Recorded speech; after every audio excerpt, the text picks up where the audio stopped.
bearing 3လမ်းမှာရှိတဲ့ Ming ဆိုတဲ့ဈေးလေးကိုရောက်သွားခဲ့ပါတယ်ခင်ဗျတလ Ming bearing စွိုင်းစာဆိုရင်တော့အကုန်လုံးသိကြပါတယ်ခင်ဗျဘေးမှာလဲ 7-Eleven ရှိပါတယ်တော်တော်စုံတဲ့ဈေးလို့ပြောရမှာပါခင်ဗျ what ခြေထောက်တွေလည်းရှိပါတယ်ငါးကင်စားအောင်ဒါလည်းအကျော်စုံလေးပါခင်ဗျ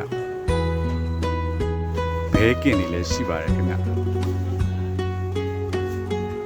ဒီမှာလည်းအတုပ်စုံတွေပါချက်ချေတော့စီးပဲဥမူရော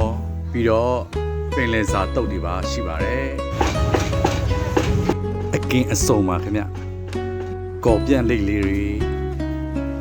မြေစာဥကစုံငပြောမြေဘဲတို့ရှိသလိုပြောင်းဘူးလည်းရှိပါတယ်ခင်ဗျ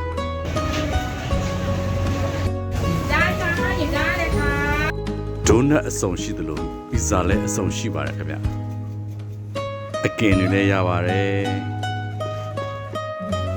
အသီးအနှံတွေလည်းအစုံပါပဲခင်ဗျတင်မော်ဒီထောင်းကတော့အားရပါရပါပဲခင်ဗျအသာစိမ်းငါးစိမ်းတွေလည်းရှိပါတယ်ခင်ဗျပဇွန်ရှိဘဝဲကင်းမော်အတော်စုံပါတယ်ခင်ဗျ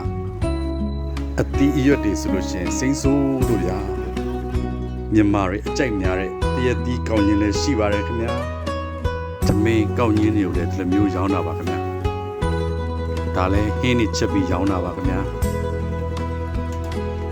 ဒါလည်းခီးရီသုံးထုတ်ပြရတဲ့ဒါတော့ဝတ်တချင်းဒါတော့ငါးပေါင်းပူပူလေးပါ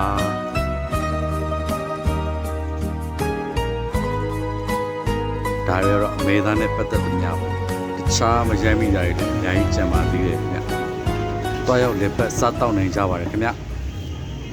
ကြည့်ရှုပေးတဲ့အတွက်ကျေးဇူးအများကြီးတင်ပါတယ်ခင်ဗျာ